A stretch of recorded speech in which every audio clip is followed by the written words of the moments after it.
बहुत बहुत स्वागत है बच्चों। आज हम लोग लॉज ऑफ रोलिंग फ्रिक्शन समझेंगे।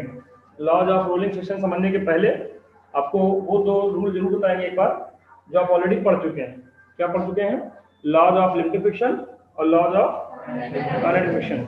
मैंने बताया था कि अगर ये कोई बॉडी रखी हुई है और इस पर आप एफ बनाएं तो ये एम हो जाएगा, ये एम हो जाएगा और ये इसका रिएक्शन फोर्स हो जाएगा, कांटेक्ट फोर्स आर ये हो जाएगा।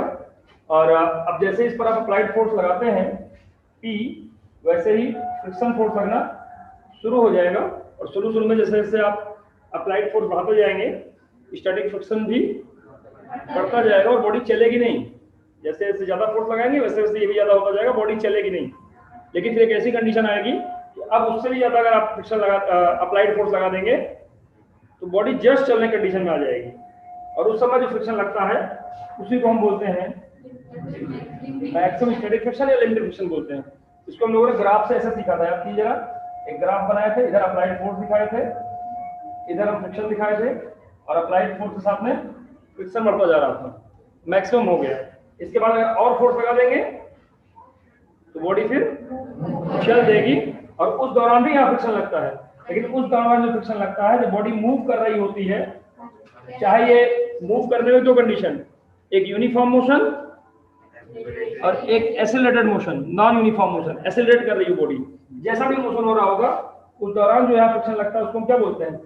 काइनेटिक फ्रिक्शन बोलते हैं। और ये लिमिटिंग फ्रिक्शन से थोड़ा सा कम हो जाता है, और ये वेलोसिटी डिपेंडेंट नहीं होता है।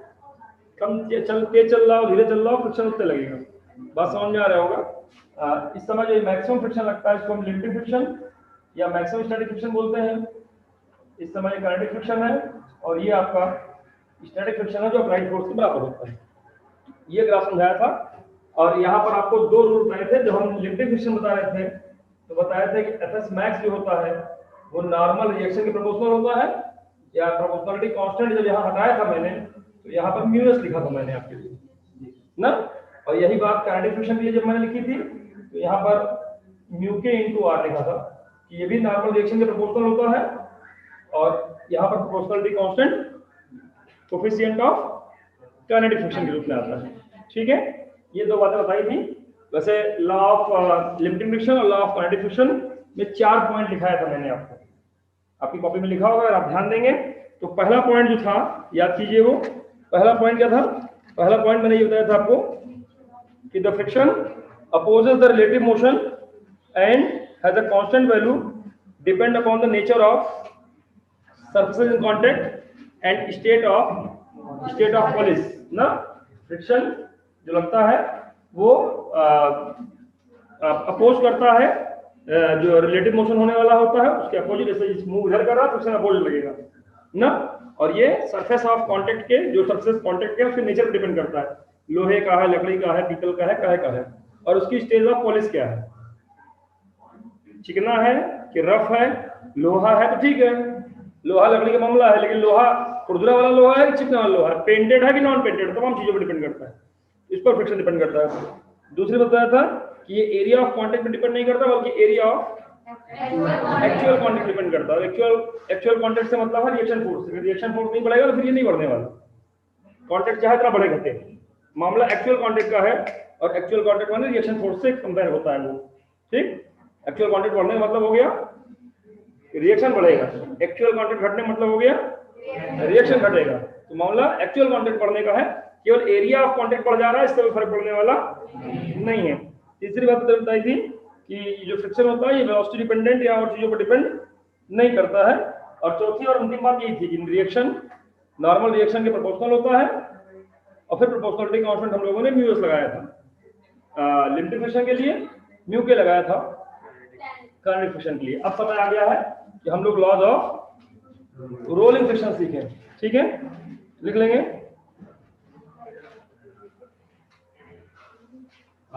Laws of rolling friction. ध्यान शुरू करना हूं। The force of rolling friction, the force of rolling friction is directly proportional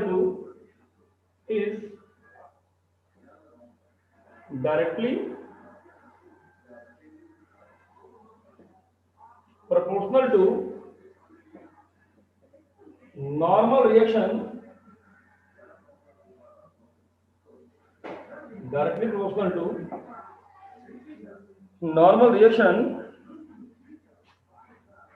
of rolling body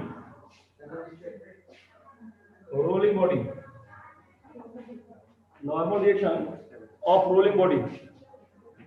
ठीक है, ये कोई देखिए, ये कोई रोलिंग बॉडी हो गई, ये कोई पहिया हो गया, यही तो रोल करेगा आपका। बात समझ में आ रही होगी आपको। और ये किसी सरफेस पे रखा गया है, ओके। तो यहाँ भी ऑब्वियसली क्या लग रहा होगा, mg, और इसके बाद कांटेक्ट में आ ही रहा है, इसका मतलब ये सरफेस को दबा रहा होगा, सरफेस भी इसको ढकेल रहा होगा। ये क्या हो जाएगा आपका नॉर्मल रिएक्शन R हो गया, ठीक। और ये बॉडी जब आगे बढ़ने का प्रयास करेगा, फ्रिक्शन पीछे लगेगा, that is FR, R for rolling friction. ये बात समझ में आ गया होगा। और मैंने बताया नॉर्मल रिएक्शन की प्रोपोर्शनल होता है, FR is directly proportional to R, capital R means reaction force, ठीक। अगर आप कंफ्यूज हो रहे होंगे तो इसको आप N से दिखा लीजिए, नॉर्मल रिएक्शन माने N, ठीक, क्योंकि R से कहीं रेडियस दिखाएंगे, रेडियस ऑफ व्हील।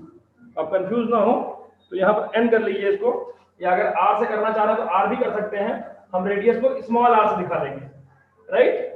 चलिए, तो यहाँ पर एक प्रोपोर्शनलिटी ये हो गया पहली बात कि ये नॉर्मल रिएक्शन के प्रोपोर्शनल होता है। नंबर दूसरी बात and force of rolling friction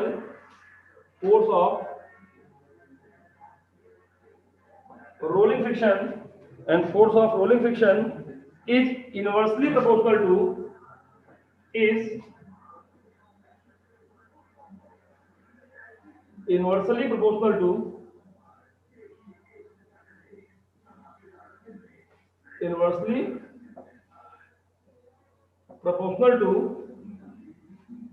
radius of wheel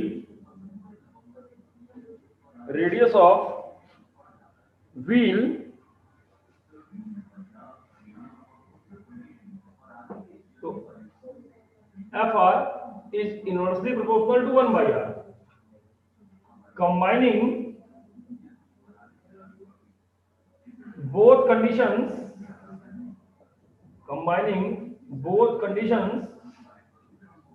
we get, इन दोनों कंडीशन को अगर हम एक साथ लिखें तो FR, F सफिक्स में R, सफिक्स मतलब rolling friction, is directly proportional to capital R by small r, और यहाँ पर प्रोपोर्शनलिटी कांस्टेंट जो आ गया that is mu r,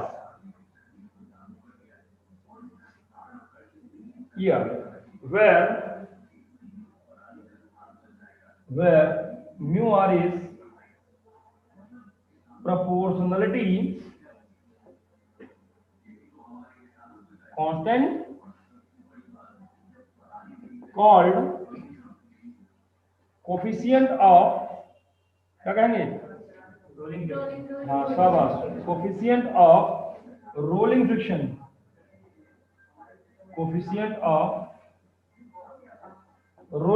that is also called coefficient of rolling friction. It depends upon nature of material in contact and its state of polish. Its value depend upon nature of material in contact and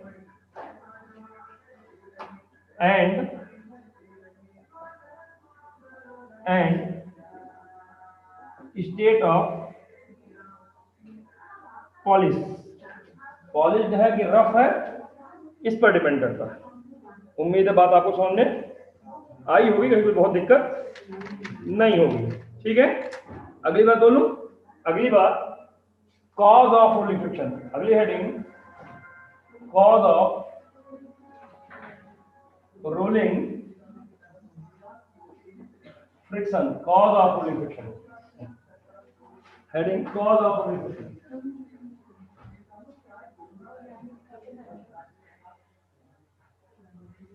heading cause of rolling friction, बोलना शुरू करो।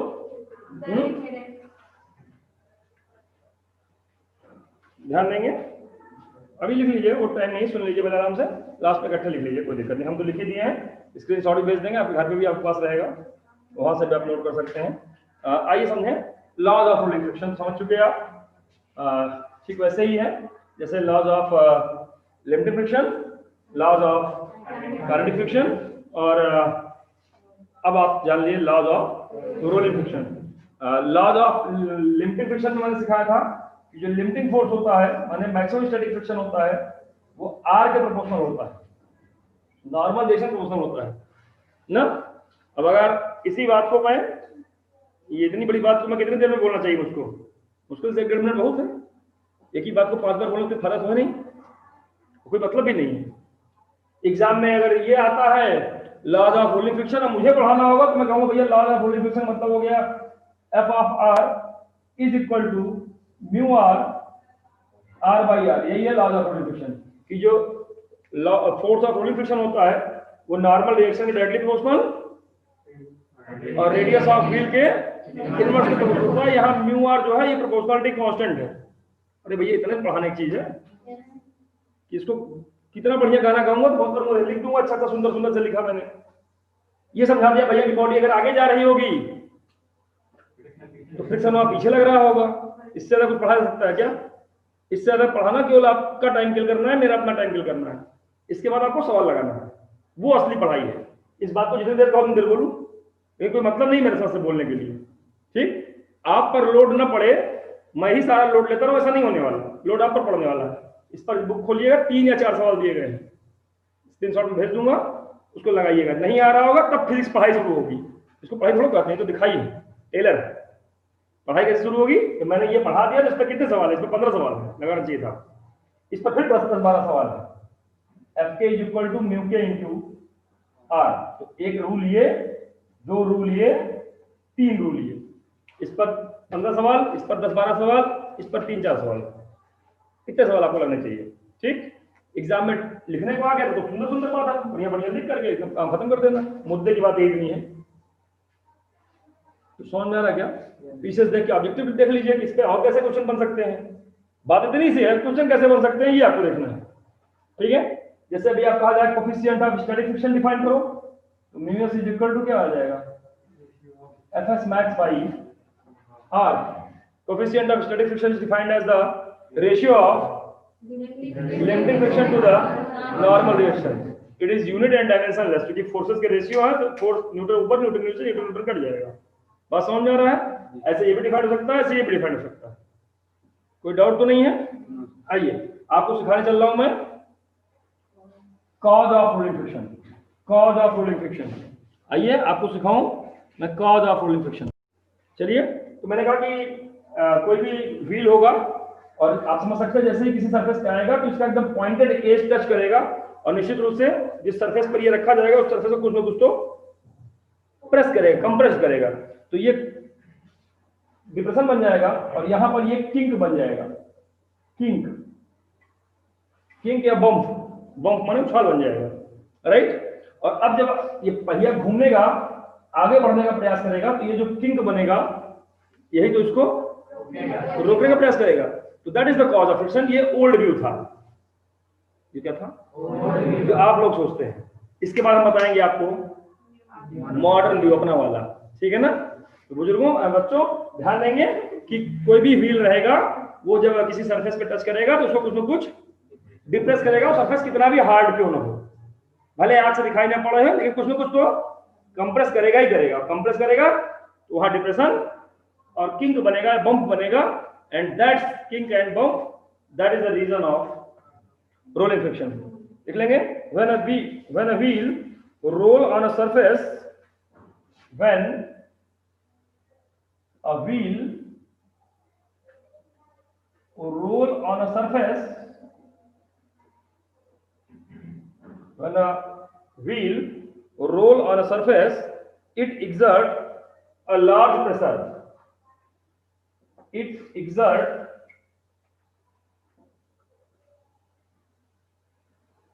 a large pressure.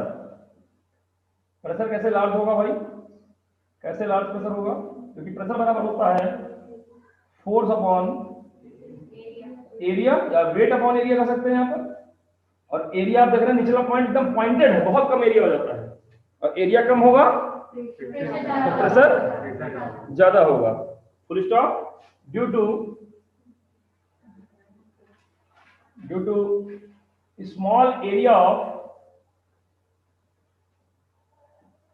due to small area of contact, due to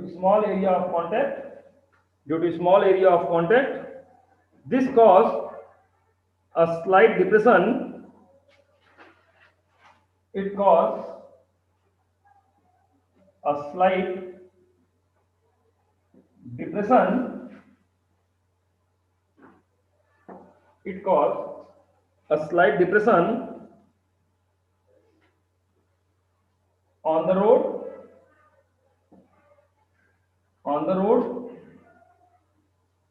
below wheel, and a small mound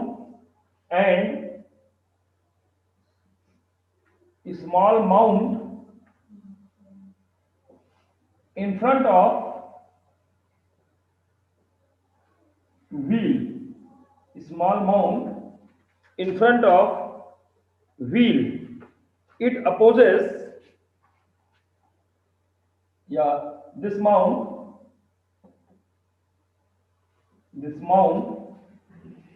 opposes rolling motion produce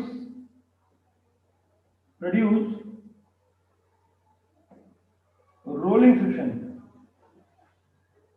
ये जो mount बनता है, जो depression बनते हैं, यही आपके फ्रिक्शन के कारण होते हैं, राइट। ये ओल्ड व्यू था। मॉडर्न व्यू क्या कहता है भाई? मॉडर्न व्यू वही कहता है जो पहले कह चुका है। क्या कहता है कि फोर्स ऑफ फ्रिक्शन किसी डिप्रेशन या माउंट के कारण नहीं होता है। फोर्स ऑफ फ्रिक्शन जो दोनों सरफेस कांटेक्ट में हैं, उनके बीच के मॉलिक्यूल के बीच में जो फोर्स लगते हैं, मॉलिक्यूलर फोर्स कारण लगते हैं।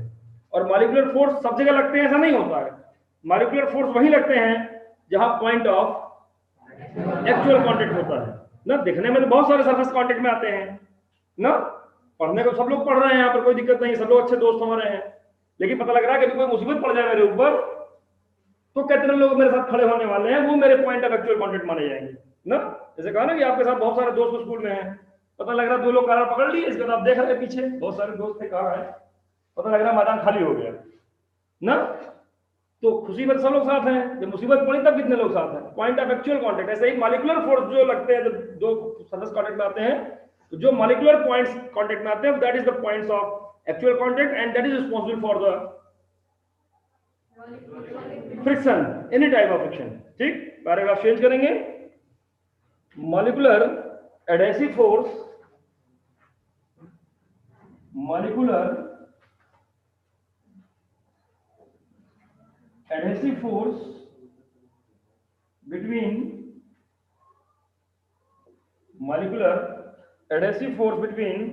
wheel and surface molecule, between wheel and surface molecule, wheel and surface molecules cause the rolling friction,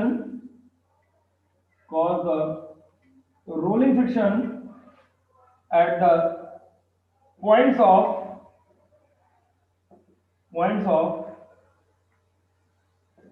actual contact. Actual contact जहां होते हैं, जहां मॉलिक्यूलर लेवल के फोर्स लगते हैं, वही पॉइंट्स आपके जो उनके मॉलिक्यूल्स के एडहेसिव फोर्स है, चिपकने वाले फोर्स है, वो जो है आपका रोलिंग फ्रिक्शन में रोल प्ले करता है। इतनी सी बात समझ में आ गई? कोई डाउट तो नहीं किसी को? चलिए, तो उसको ध्यान से देखिए, समझिए, और जहां दिक्कत है जरूर बताइए।